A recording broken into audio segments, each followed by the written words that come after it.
السلام عليكم ورحمة الله وبركاته. نحمده ونصلي ونسلم على رسوله الكريم، أما بعد، فقد قال الله تبارك وتعالى في شأن حبيبه مخبرا وآمرا تعظيما وتكريما: إن الله وملائكته يصلون على النبي يا أيها الذين آمنوا صلوا عليه وسلموا تسليما. اللهم صل على سيدنا وشفيعنا وحبيبنا ومولانا محمد وعلى آل سيدنا محمد وبارك وسلم عليه. قال الله عز وجل في محكم تنزيله والفرقان: ولا تكتموا الشهادة ومن يكتمها فإنه آثم قلبه. وأيضا قال: من المعصية أن تعين الرجل قومه على الظلم، أو كما قال عليه الصلاة والسلام. அன்பான அல்லாஹ்வின் நல்லடியார்களே, அல்லாஹ் நமக்கு செய்திருக்கக்கூடிய மாபெரும் கருணை கிருபை நம்மை எல்லா முஸ்லிம்களாக முஃமின்களாக பிறக்கச் செய்திருக்கிறார். அதிலும் குறிப்பாக அவனது ஹபீப் கண்மணி நாயகம் முஹம்மது ரசூலுல்லாஹி ஸல்லல்லாஹு அலைஹி வஸல்லம் அவர்களின் பாக்கியமான உம்மத்திலே அல்லாஹ் நம்மை கொண்டு வந்திருக்கிறார். இந்த சிறப்பான ஜும்ஆவுடைய நன்னாளிலே அவனது இறை இல்லத்திலே நம்மை எல்லாம் ஒன்று சேர்த்து நல்லதை பேசவும் கேட்கவும் அவனை வணங்கி வழிபடவுமான மகத்தான நல்வாக்கியத்தை வழங்கியிருக்கிறான். அல்ஹம்துலில்லாஹ் சும்ம அல்ஹம்துலில்லாஹ்.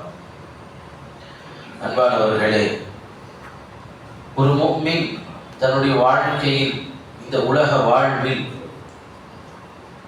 எல்லா நிஅமத்துகளை பற்றியும் கேட்கப்படுவான் என்பதாக பெருமானார் ஸல்லல்லாஹு அலைஹி வஸல்லம் சொல்வார்கள். குல்லு நஈமின் மஸ்ஊலுன் அன்ஹு. அவனுக்கு வழங்கக்கூடிய அருள்கொடைகள் என்று சொன்னால் இந்த உலக வாழ்க்கையில் அவனுக்கு கிடைக்கக்கூடிய எல்லாமே அருள்கொடை தான். ஒரு முஃமினுக்கு அல்லாஹ் இந்த உலகத்தில் கடுகு கொடுத்தாலும் அது அருள்கொடை தான், மலையளவு கொடுத்தாலும் அருள்கொடை தான். அல்லாஹுடைய அருள் தான் நம்முடைய வாழ்க்கை முழுவதும். அல்லாஹுடைய நிஅமத்து தான் நம்முடைய ஒட்டுமொத்த வாழ்க்கையும். காரணம், இந்த உலக வாழ்க்கையை நாம் நம்முடைய சுய திறமையால், தகுதியினால், துஆவினால், நீண்ட கால வேண்டுதலினால் எல்லாம் நாம் பெற்றதல்ல. மனிதனாக பிறந்த பாக்கியம், பெருமானாருடைய உம்மத்திலே வந்த பாக்கியம், ஈமானை சுமந்த நிலையில் இந்த உலகத்திற்கு வந்த பாக்கியம், இது எதுவுமே நாம் அல்லாஹ்விடத்தில் கேட்டு பெற்றதோ நம் உழைப்பினால் வந்ததோ அல்ல. முழுக்க முழுக்க அல்லாஹ்வுடைய அருள் நிஅமத், அவன் நமக்கு அளித்த மிகப்பெரிய பாக்கியங்கள். அதை தொடர்ந்து இந்த உலகத்தில் நாம் வாழ்வதற்கு அல்லாஹ் செய்து தரக்கூடிய எல்லா வசதிகளுமே அவனிடமிருந்து நமக்கு இலவசமாக, எந்த பிரதி உபகாரமும் பிரதிபலனும் எதிர்பார்க்காமல் நமக்கு அல்லாஹ் வழங்கியவைகள். அந்த அடிப்படையில எல்லாவற்றிலேயும் ஒரு முஃமின் அல்லாஹ் ரசூலுடைய பார்வையை முன்னிறுத்தித்தான் வாழ வேண்டும். குறிப்பாக 3 விஷயங்களில் ஒரு முஃமின் தன்னுடைய நிலைகளை கவனித்துக் கொள்ள வேண்டும், கவனத்திலும் கொள்ள வேண்டும். ஒன்று சொல்வார்கள் தஅதீபுல் அக்லாக். தன் சுய ஒழுக்கத்தை ஒரு முஃமின் நோட்டமிட வேண்டும்.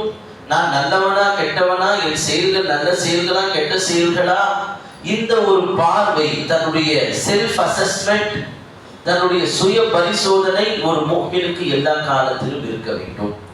இரவும் பகலும் தன்னை அவன் நோட்டமிட்டு கொண்டே இருக்க வேண்டும். தன் எண்ண ஓட்டங்கள் எப்படி இருக்கு, தன் செயல்பாடுகள் எப்படி இருக்கிறது, இதை அவன் பார்த்து கொண்டு இருக்க வேண்டும். தஅதீபுல் அக்லாக். இரண்டாவது தத்பீருல் மன்சில். தன்னுடைய சுய ஒழுக்கத்தை பாதுகாப்பதற்கான சூழ்நிலைகளை தன்னுடைய குடும்பத்திலேயும் ஏற்படுத்த வேண்டும். தான் எப்படி நல்ல ஒழுக்கத்தோடு இருக்கிறோமோ அதே போல் தன் மனைவி இருக்கிறார்களா, பிள்ளை இருக்கிறானா, மகள் இருக்கிறாரா, நாங்கள் நல்லொழுக்கத்தை பின்பற்றக்கூடிய சூழ்நிலையை இந்த வீட்டிலே ஏற்படுத்தி இருக்கிறோமா என்ற ஒரு சிந்தனையோடு ஒரு முஃமின் இருக்க வேண்டும். மூன்றாவது சொல்வார்கள் சியாசியத்துல் முதுன். தான் வாழக்கூடிய நாடு, தன்னுடைய ஒழுக்கத்தையும் தன்னுடைய ஈமானையும் தன் குடும்பத்துடைய ஒழுக்கம் ஈமானையும் காப்பாற்றுகிற, அதை நடைமுறைப்படுத்துவதற்கான ஒரு ஆட்சியாக, நடைமுறைப்படுத்துவதற்கான ஒரு சட்டதிட்டங்களாக தான் வாழக்கூடிய ஊரின் சட்டதிட்டங்களும் அதிலே வாழக்கூடிய அதை நிர்வகிக்கக்கூடியவர்களும் இருக்கிறார்களா? இந்த மூன்றிலேயும் ஒரு முஃமின் கவனமாக இருக்க வேண்டும் என்று சொல்வார்கள். அந்த அடிப்படையில் நாம் ஒரு முக்கியமான தருணத்தில் இருக்கிறோம். நம்மை ஆள்பவர்கள் யார் என்பதை தேர்ந்தெடுக்கக்கூடிய ஒரு காலகட்டத்தில் அந்த நாளை நாம் நெருங்கிக் கொண்டிருக்கிறோம். ஒரு முஃமினுக்கு அல்லாஹ் வழங்கி இருக்கக்கூடிய அற்புதமான ஒரு அருட்கொடை தன்னுடைய ஆட்சியாளரை தான் தேர்ந்தெடுப்பது. பெருமானார் ஸல்லல்லாஹு அலைஹி வஸல்லம் அவர்கள் வருகைக்கு முன்னால் இந்த உலகம் முழுவதும் மன்னராட்சியாக மட்டுமே இருந்தது. எல்லாமே ரூலிங் எம்பரர் சிஸ்டம், கிங்டமாக மட்டுமே இருந்தது. அந்தந்த அரசர்களும் அவர்களுக்கு பின்னால் வருபவர்களும் எதை அவர்கள் முடிவு செய்கிறார்களோ அதுதான் மக்கள். அவர்கள் கொண்ட கொள்கை தான் மக்களுடைய கொள்கை, அவர்கள் கொண்ட மதம் தான் மக்களுடைய மதம், அவர்கள் நினைத்ததுதான் மக்களுடைய வாழ்க்கை. இப்படி இருந்த காலகட்டத்தை உலகில் முதலிலே மக்கள் ஆட்சியை கொண்டு வந்து அதை செயல்படுத்தி காட்டியவர்கள் பெருமானார் ஸல்லல்லாஹு அலைஹி வஸல்லம். சஹாபாக்களுடைய அந்த அமைப்பை நபி அவர்கள் மாற்றினார்கள்.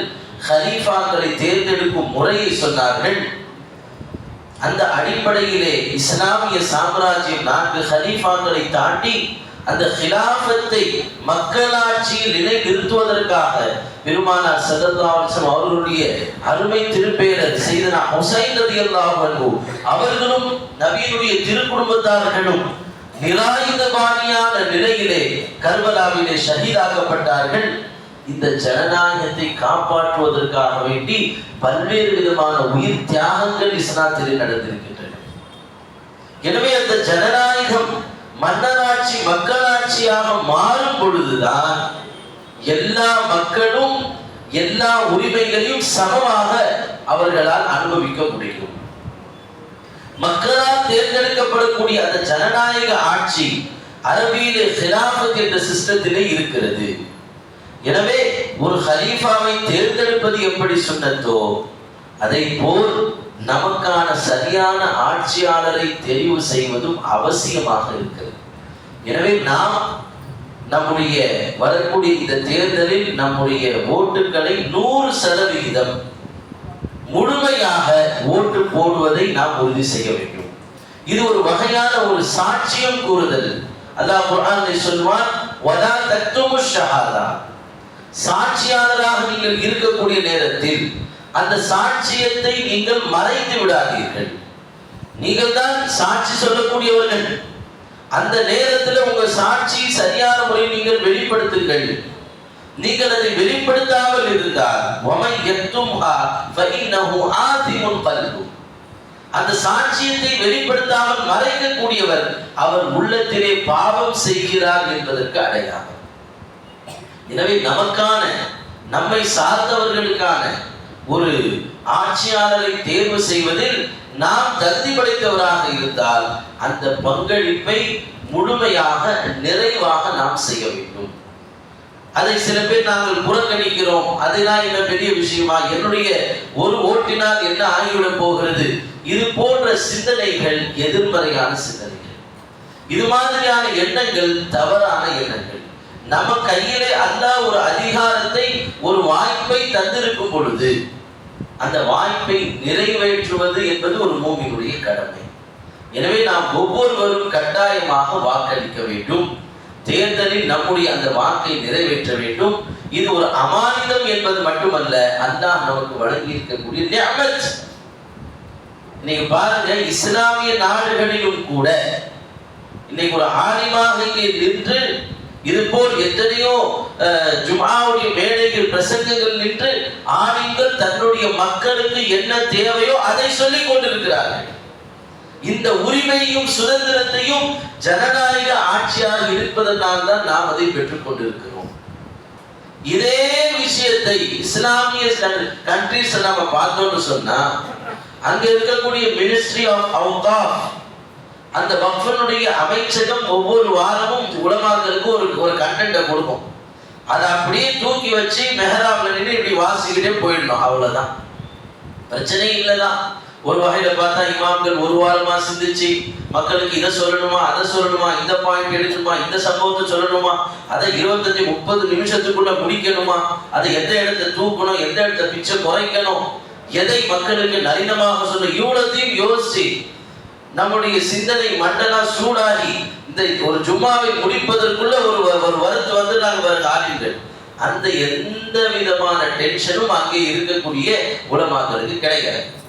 கொடுத்ததை வாசிச்சோமா தொழு வச்சோமா போயிட்டே இருக்க வேண்டியதுதான். மக்கள் எப்படி போனாலும் என்ன, அவர்களால் மக்களுக்கான மாற்றத்தை கொடுக்க முடியாத நிலையில் அவர்களை வைத்திருப்பது மன்னராட்சி. அந்த மன்னர்கள் இஸ்லாமிய நாடுகளை குலைக்கக்கூடிய வேலையை செய்து கொண்டிருப்பதை பார்த்துக் கொண்டிருக்கிறோம். ஹராம்களை தவறுகளை அந்த புனிதமான மண்ணில் பெருமானார் எந்தெந்த அனாச்சாரத்தையும் அக்கிரமத்தையும் அழித்தார்களோ அந்த அனாச்சாரங்களை அக்கிரமங்களை எல்லாம் தெல்ல தெளிவாக சர்வ சாதாரணமாக்கக்கூடிய நடைமுறையில் மன்னர்கள் இருந்து கொண்டிருக்கிறார்கள். அதை எதிர்த்து யாரும் பேச முடியவில்லை, உலமாக்கள் பேச முடியவில்லை, முஃப்திகளால் வாய் திறக்க முடியவில்லை. அவ இப்படி ஒரு தலைமுறை உருவானால் நாளைய தலைமுறை அங்கே எப்படி இருப்பார்கள், பெயரளவில் கூட முஸ்லிம்கள் இருப்பார்களா என்று தெரியாத அளவிற்கான அபாயம் இருக்கிறது அல்லவா?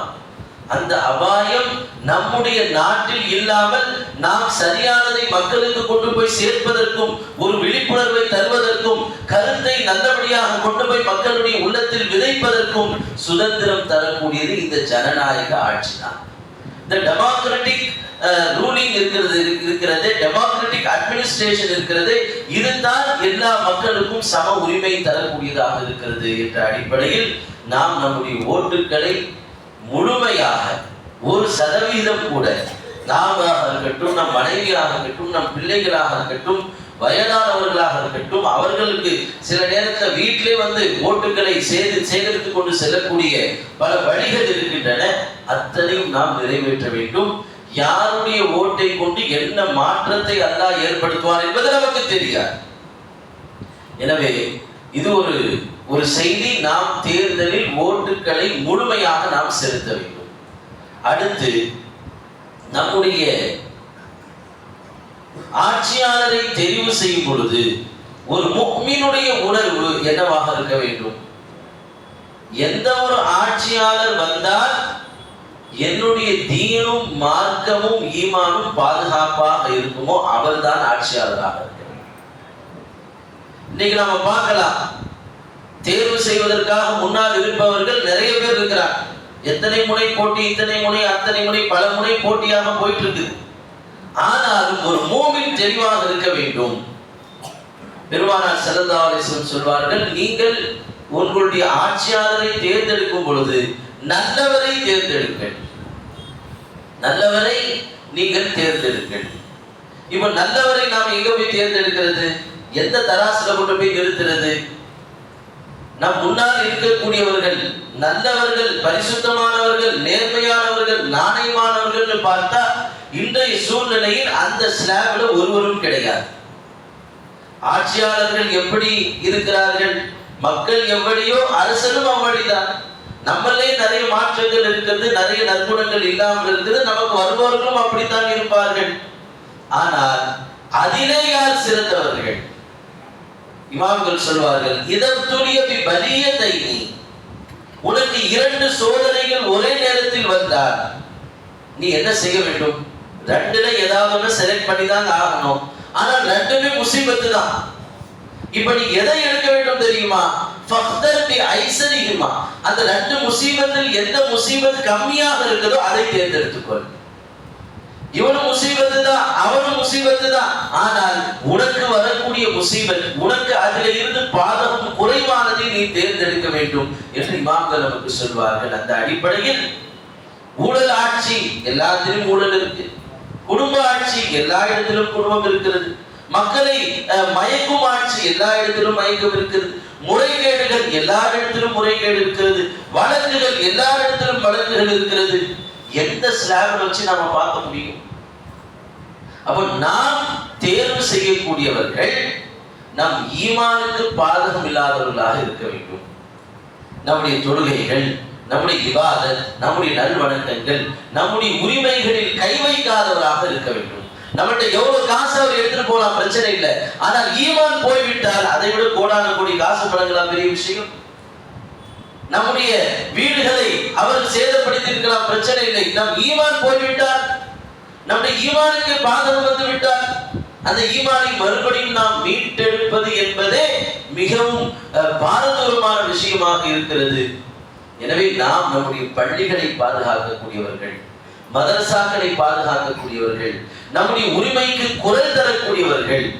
நம்முடைய ஈமான்னா அப்ப முஸ்லிம்களை மட்டும் நல்லா வச்சுக்கணும், மற்றவர்கள்லாம் அவங்க எந்த பாடுபடுத்தினா பரவாயில்லை என்று எண்ணிக்கொள்ளலாமா? அதுவும் கிடையாது.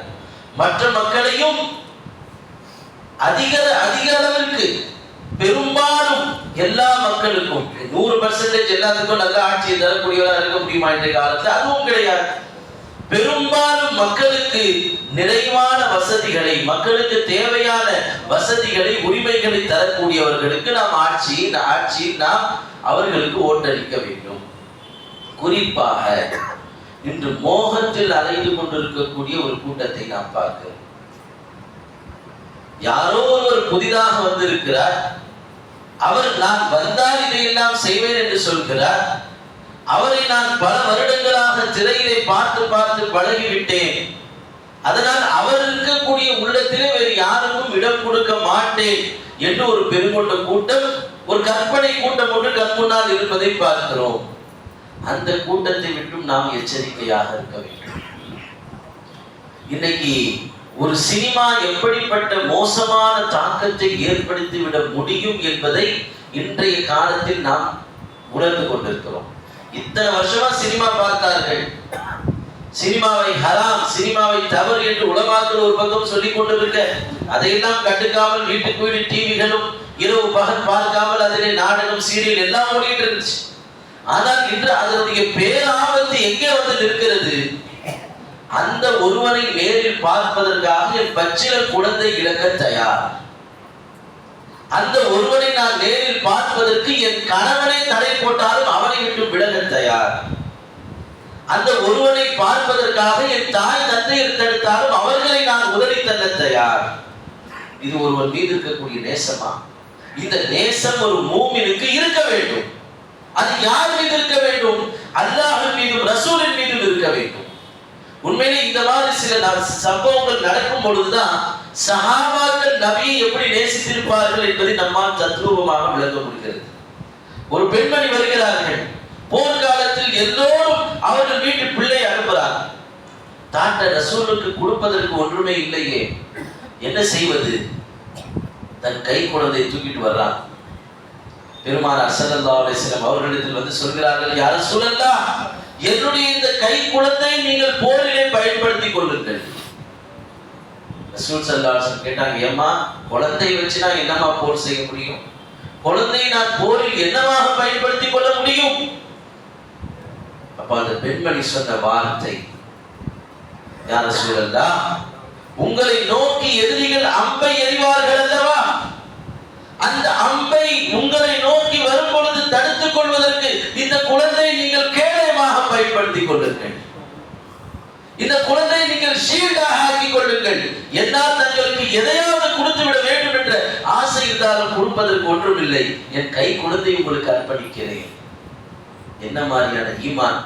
அப்படிப்பட்ட பெண்மணிகள் வந்த பாரம்பரியத்தில் வந்த சிலர் என்ன வார்த்தை சொல்லி அவர்களை திட்டுவது, அழைப்பது தெரியவில்லை. அவர்கள் இன்னைக்கு தன் குழந்தை போனாலும் பரவாயில்லை, நோன்பு காலத்தில் அவனை பார்க்க முடியவே இல்லை என்று அத்தனை லட்சக்கணக்கான கோடிக்கணக்கான பேர் பார்க்கக்கூடிய திரையின் முன்னால் என்று அழுவது, எமோஷன் ஆவது. அல்லாஹ் அக்பர். இது போன்ற மூளை கலண்ட கூட்டத்தால் பின்னால் நாமோ நம்முடைய சந்ததிகளோ நம்முடைய பிள்ளைகளோ செல்லக்கூடாது. அவர்கள் வந்தால் நல்லது செய்வார்கள், வந்துவிட்டால் இப்படி செய்வார்கள், வந்துவிட்டால் அப்படி செய்வார்கள். இந்த கற்பனை பேச்சுக்கு பின்னால் நாமோ நம்முடைய பிள்ளைகளோ நம்முடைய குடும்பத்தார்களோ போய்விடக் கூடாது. எந்த அளவிற்கு முட்டாள்களாக மூமின்கள் இன்னைக்கு இருக்கிறாங்க. பேசுவதெல்லாம் எல்லோருக்கும் எல்லாம் செய்வேன், ஆனால் அவர் நடித்த ஒரு படம் கசிந்து வெளியே வந்த பிறகு பார்த்தால் அதிலேயும் முஸ்லிம்கள் மீது வன்மம். உன்னை அடிப்பவனையே நீ தேர்ந்தெடுத்து விட்டு அவன் எனக்கு நல்லது செய்வான் என்று நினைப்பது முட்டாளா இல்லையா? அவனுக்கு என்ன பேர் சொல்ல முடியும்? எனவே இது போன்ற கூட்டத்தில் இருந்து இது போன்றவர்களை தேர்ந்தெடுப்பதில் இருந்து நாம் உஷாராக இருக்க வேண்டும். வேண்டுமென்றால் அவரை தூக்கி கொண்டு போய் உங்கள் வீட்டிற்கு தலைவராக ஆக்கிக் கொள்ளுங்கள். நீங்க 10 வீடு வச்சிருந்தா 10 வீட்டுக்கு அவரை தலைவராக ஆக்குங்கள். ஆனால் நீங்கள் போடக்கூடிய ஒரு ஓட்டை கொண்டு அகில முஸ்லிம்களையும் பாதகத்தில் கொண்டு போய் சேர்த்து விடாதீர்கள். ஏனென்றால் பெருமானார் ஸல்லல்லாஹு அலைஹி வஸல்லம் அவர்களிடத்தில் ஒரு பெண்மணி வந்து கேட்பார்கள், ஒரு நபர் வந்து கேட்பார், யா ரசூலல்லாஹ் அமினல் மஅசியதி ஐ யுஹிப்ப ரஜுலு கௌமஹு. தன் கூட்டத்தை நேசிப்பவர் ஒரு மனிதன் தன் கூட்டத்தை நேசிக்கிறார், அது பாவமாகுமா என்று கேட்டார்கள். தன் கூட்டத்தை நேசித்து இவர் வந்து விட்டால் என்னுடைய மொத்த இனத்திற்கும் நல்லது செய்து விடுவார், இவர் வந்தால் இப்படி செய்வார் அப்படி செய்வார், முஸ்லிம்களுக்கு இப்படி கிடைக்கும், இந்த நாட்டிற்கு இது கிடைச்சிடும் நினைக்கிறார்களே, இப்படி கூட்டத்தை நேசிப்பது தவறா என்று கேட்கிறார்கள். உடனே பெருமானார் ஸல்லல்லாஹு அலைஹி வஸல்லம் சொன்னார்கள், லா, அப்படி அல்ல, தன் கூட்டத்தை தன் இடத்தை நேசிப்பது தவறு கிடையாது. வலாகின் மினல் மஅசியதி அன் யுஈன الرجل قومه على الظلم. ஆனால் ஒரு மனிதன் தன் கூட்டத்தை அநியாயத்தில் கொண்டு போய் சேர்ப்பதற்காக உதவி செய்தால் அவன் பாவியாக இருக்கிறான். எந்த ஒரு மனிதன் தன் கூட்டத்திற்கு பாதகம் ஏற்படுவதற்கான காரியத்தில் ஈடுபடுகிறானோ அவனை போன்ற பாவி யாரும் இல்லை, அவன் பாவம் செய்தவன். எனவே அந்த அடிப்படையிலே நம்மையும் நம்மை சார்ந்தவர்களையும் நல்லாட்சி புரிவதற்காக ஒருவரை தேர்ந்தெடுக்கும் பொழுது அவரை சிறந்தவராக தேர்ந்தெடுக்க வேண்டும். நல்லவர்களில் சிறந்தவர் அல்ல, அவர் தீயவர்களில் சிறந்தவராக இருந்தாலும் அவரை தான் நாம் தேர்ந்தெடுத்தாக வேண்டும். குறிப்பாக நம்முடைய ஈமான், இஸ்லாம், நாம் வாழக்கூடிய இந்த பூமியிலே ஒவ்வொரு நாளும் 5 நேர பாங்குகள் ஒழிக்கப்படுகின்றன. சுதந்திரமாக நாம் மார்க்கத்தை எடுத்து பேசிக் கொண்டிருக்கிறோம். எல்லா மக்களோடும் ஒன்றோடு ஒன்றாக கலந்து நாம் உறவாடி நம்முடைய நட்புறவை, நம்முடைய வாழ்க்கையின் உறவுகளை பலப்படுத்தி வாழ்ந்து கொண்டிருக்கிறோம். இந்த நேரத்தில் கூட்டத்தை காட்டக்கூடிய தலைவர் நமக்கு தேவையில்லை, வலிமையாக அந்த கொடுங்கோலர் கூட்டத்தை எதிர்க்கக்கூடிய தலைமை தான் நமக்கு தேவை. யார் வந்தால் ஒரு ஆக்டோபஸ் போல் விருந்து கொண்டே இருக்கக்கூடிய நச்சுக்கிருமையை அழிப்பதற்கோ எடுத்து குரல் கொடுப்பதற்கோ அல்லது அதிலிருந்து காத்து கொள்ள வேண்டும், அதற்கு என்ன செய்ய வேண்டும் என்று யோசிப்பதற்கோ திராணியும் தெம்பும் இருக்கிறதோ அவரைத்தான் நாம் இப்பொழுது நம்முடைய தலைவராக தேர்ந்தெடுக்க முடியும். எனவே இது ஏதோ சாதாரண ஒரு ஊழல் சார்ந்த விஷயமோ அல்லது சாதாரண ஏதோ ஒரு முறைகேடு சார்ந்த விஷயமோ, அவர்கள் பல வருடத்தில் இருக்கிறார்கள், அவர்கள் அப்படி இருக்கிறார்கள், இது அல்ல. இப்பொழுது ஒரு மோமினுக்கு ஈமானா அல்லது ஈமானை விடும் நிலையா, ஈமானை இஸ்லாத்தை சுதந்திரமாக பின்பற்றக்கூடிய நிலையா அல்லது அதை சிரமமாக்கக்கூடிய நிலையா என்ற இரண்டே இரண்டு தான். இருமுனை போட்டி என்பது இப்பொழுது என்ன? ஒரு மூமினுக்கு ஒன்று சுதந்திரமா ஈமானை பின்பற்றி வாழ வேண்டும், அதற்கு யாரை தேர்ந்தெடுப்பது, அல்லது தன் ஈமானுக்கு ஆபத்தை விளைவிக்க வேண்டும், அதற்கு யாரை தேர்ந்தெடுப்பது என்ற இரண்டு சிந்தனை மட்டுமே இன்று ஒரு மூமினுக்கு இருக்க வேண்டும். எனவே நாம் அறிவுள்ளவர்கள், படித்தவர்கள், அல்லாஹ் மூமின்களை பார்த்து கௌமி யதஃபக்கரூன் என்று அல்லாஹ் சொல்கிறார். அப்படியே நம் மரகரன்னு போன மாதிரி நாம நம்முடைய சிந்தனை தோன்றுவதையெல்லாம் நாம் பேசுவதோ சிந்திப்பதோ முடிவு செய்வதோ அல்ல. நாம் ஒரு விஷயத்தை நாம் செயல்படுத்த நினைக்கும் பொழுது நீங்கள் தஃபக்குர் செய்யக்கூடிய கூட்டமாக இருக்க வேண்டும், சிந்தித்து செயல்படக்கூடிய கூட்டமாக இருக்க வேண்டும். எதை செய்தாலும் சிந்தனையோடு எது நமக்கு சரி எது நமக்கு தவறு என்பதை பார்த்து செய்யக்கூடிய கூட்டமாக இருக்க வேண்டும். எனவே அந்த அடிப்படையில் நாம் யாரை தேர்ந்தெடுக்க வேண்டும் என்பதில் நாம் மிகவும் கவனமாக இருக்க வேண்டும். மூன்றாவதாக, ஓட்டு போட்டதோடு நம்முடைய கடமை முடிஞ்சிருச்சா? தொடர்ந்து நாம் துஆக்களில் ஈடுபட வேண்டும். ஏன்னா நாம செய்யற பாவம் அவ்வளவு இருக்குது, பாவங்கள் மலிந்து போயிருக்கக்கூடிய காலம். அல்லாஹ் பல இடத்திலே சொல்லுவான், ஒரு கூட்டத்தார்கள் பாவம் செய்ய ஆரம்பித்து விட்டார்கள் என்று சொன்னால் அவர்கள் மீது அநியாயக்கார ஆட்சியாளர்களை அல்லாஹ் செலுத்தி விடுவான். இது அவனால் ஏற்பட்டதல்ல, அவர்கள் மெஜாரிட்டியாக வந்து விட்டார்கள். அதிகாரம் அவர் கையில் இருக்கு, ஆட்சி அவர் கையில் இருக்குது, எல்லாமே அவங்க கையில. மீடியா போயிடுச்சு, நீதித்துறை போயிடுச்சு, பத்திரிகை துறை போயிடுச்சு, ஆட்சி அதிகாரம் போயிடுச்சு. எல்லாம் போனதுதான் அவர் பெரும்பான்மையானானா? இல்லை. நாம் செய்யக்கூடிய பாவத்தினால் அல்லாஹ் அவர்களை நம் மீது சாட்டி விட்டான். பெருமானார் ஸல்லல்லாஹு அலைஹி வஸல்லம் அவர்கள் 5 துஆக்களை கேட்பார்கள், ஒவ்வொரு நாளும் கேட்பார்கள். அல்லாஹும்ம அக்ஸிம் லனா மின் ஹஷ்யதிக மா தஊலு பிஹி பைனனா வ பைன மஆஸீக். யா அல்லாஹ், எங்களுக்கும் எங்கள் பாவத்திற்கும் மத்தியிலே உன்னுடைய தக்வா என்ற ஹஷ்யத் என்ற பயத்தை கொடுத்து நீ எங்களை பாதுகாத்து விடு. இப்படியே 5 துஆ கேட்பாங்க. அதிலே அவர்கள் சொல்லக்கூடிய ஒன்று, வலா துஸல்லித் அலைனா மன் லா யகாஃபுக வலா யர்ஹமுனா. யா அல்லாஹ், எங்கள் மீது நீ உனக்கு பயப்படாதவர்களை சாட்டி விட்டு விடாதே. எங்கள் மீது இரக்கம் காட்டாத கொடுங்கோலர்களை எங்கள் மீது நீ ஆட்சியாளராக ஆக்கி விடாதே என்ற துஆவை ஒவ்வொரு நாளும் கேட்டுக்கொண்டிருந்தார்கள். ஏனென்றால் ஆட்சியாளர்கள் நமக்கு சாதகமாக வருவது நம் தீனுக்கும் ஈமானுக்கும் பாதுகாப்பு. கொடுங்கோலர்கள் நம் மீது ஏவப்படாமல் இருப்பது நம்முடைய மார்க்கத்தை சுதந்திரமாக பின்பற்றுவதற்கான ஒரே ஒரு வழி அதுதான். அதனால் இந்த துஆவை, லா துஸல்லித் அலைனா மன் லா யகாஃபுக வலா யர்ஹமுனா.